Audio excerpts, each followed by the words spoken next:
আমাদের মধ্যপ্রাচ্য প্রবাসগামী ভাইদের জন্য আবারও একটি সুসংবাদ দিয়েছে সৌদি আরব। সৌদি আরবে ভর করে আবার বাড়ছে বিদেশে কর্মসংস্থান।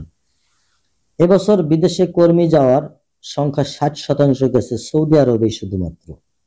গত 2 মাসে বিদেশে কর্মসংস্থানের 80% বেশি হয়েছে সেটি সৌদিতেই। সৌদি আরবে কর্মসংস্থান বৃদ্ধির কারণ সম্পর্কে সংশ্লিষ্ট ব্যক্তিরা বলেছেন, 2034 সালের ফুটবল বিশ্বকাপের আয়োজক হয়েছে সৌদি আরব।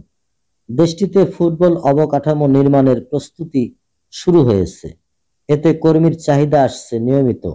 এবছর বিদেশে যাওয়া কর্মীর 60%ই গেছে সৌদিতে। গত 2 মাসে বিদেশে কর্মসংস্থানের 80%-এর বেশি সেটি হয়েছে শুধুমাত্র সৌদি আরবে।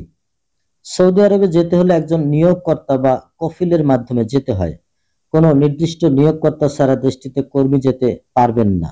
গিয়েও ওই নিয়োগকর্তার অধীনে কাজ করতে হবে। এর ব্যতিক্রম হলে কর্মী অবৈধ হিসেবে গণ্য হবেন। কোনো কারণে চাকরি পরিবর্তন করতে চাইলে নিয়োগকর্তার অনুমতি নিয়ে সৌদি কর্তৃপক্ষের অনুমোদন নিতে হয়। বেসরকারি খাতে কর্মী পাঠানো রিক্রুটিং এজেন্সি মালিকদের সংগঠন বায়রার মহাসচিব আলী হায়দার চৌধুরী তিনি জানিয়েছেন, শ্রমবাজার সংকুচিত হয়ে আসছে। মূলত সৌদি আরবে কর্মী যাচ্ছে না এখন। দেশটির অবকাঠামো নির্মাণে কর্মীর চাহিদা আসছে। এটি ধরে রাখতে 2 দেশের কারিগরি কমিটির সভা ডেকে বিদ্যমান সমস্যা নিয়ে আলোচনা করা উচিত। এটি জানিয়েছেন রিক্রুটিং এজেন্সি মালিকদের সংগঠন বায়রার মহাসচিব আলী হায়দার চৌধুরী। অভিবাসন খাতে বেসরকারি গবেষণা প্রতিষ্ঠান বামরু বলছে, শ্রমবাজারের অন্যতম চ্যালেঞ্জ হলো একক দেশ নির্ভরতা। একটা সময়ে কোনো এক দেশে বিপুল হারে কর্মী যেতে শুরু করে, এরপর নানা সমস্যা তৈরি হওয়ার পর ওই শ্রমবাজার কয়েক বছরের জন্য বন্ধ হয়ে যায়। আরেকটি দেশে কর্মী পাঠানো শুরু হয়। এভাবেই ঘুরে ফিরে হাতে গোনা কয়েকটি দেশের শ্রমবাজারে সীমিত হয়ে আছে বিদেশে বাংলাদেশিদের কর্মসংস্থান। প্রবাসী কল্যাণ ও বৈদেশিক কর্মসংস্থান সচিব মোহাম্মদ রুহুল আমিন বলেন, বাজার সম্প্রসারণে নিয়মিত চেষ্টা চলছে। ব্রুনেই চালু করা হয়েছে, রাশিয়ায় কর্মী যাচ্ছেন, মালয়েশিয়ার শ্রমবাজার চালু করতে শিগগিরই সভা হবে 2 দেশের। ইউরোপে দক্ষ কর্মীর চাহিদা বেশি, তাই দক্ষতা বাড়ানোর উপর জোর দেওয়া হয়েছে। বিশেষজ্ঞরা বলছেন, অভিবাসন খাতে বৈষম্য দূর করতে সরকারের কয়েকটি নতুন সিদ্ধান্ত নিতে হবে। কর্মী পাঠানোর চাহিদাপত্রের সংশ্লিষ্ট দেশে থাকা দূতাবাসের সত্যায়ন বন্ধ করে রিক্রুটিং এজেন্সিকে এর জন্য দায়বদ্ধ করতে হবে। এতে বিদেশে গিয়ে কাজ না পাওয়ার ঝুঁকি থাকবে না। দূতাবাসের শ্রম উইং থেকে প্রবাসীদের সেবা নিশ্চিত করতে হবে।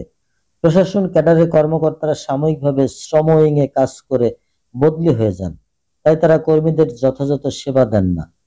প্রবাসী কল্যাণ ও বৈদেশিক কর্মসংস্থান মন্ত্রণালয়ের অধীন আলাদা ক্যাডার তৈরি করা দরকার। দালালদের নিবন্ধনের আওতায় এনে বৈধতা দিতে হবে। এই কাজগুলো যদি করা যায় তাহলে অবশ্যই আমাদের প্রবাসী কর্মী ভাইদের জন্য অনেকটাই ভাগ্য সুপ্রসন্ন হবে। এবং বর্তমানে যেহেতু সৌদি আরবে এখনো শ্রমবাজারটি চলমান রয়েছে এবং সেখানে 2034 সাল নাগাদ যে বিশ্বকাপের আয়োজন করা হয়েছে, সে আয়োজনকে কেন্দ্র করে সৌদি আরবের নির্মাণ খাতে কিন্তু আমাদের কর্মী ভাইদের ব্যাপক চাহিদা তৈরি হয়েছে। এই চাহিদাকে কাজে লাগিয়ে আমাদের কর্মী ভাইদেরকে দ্রুতই সৌদি আরবে পাঠানোর জন্য বর্তমান সরকারকে অবশ্যই উদ্যোগ গ্রহণ করতে হবে।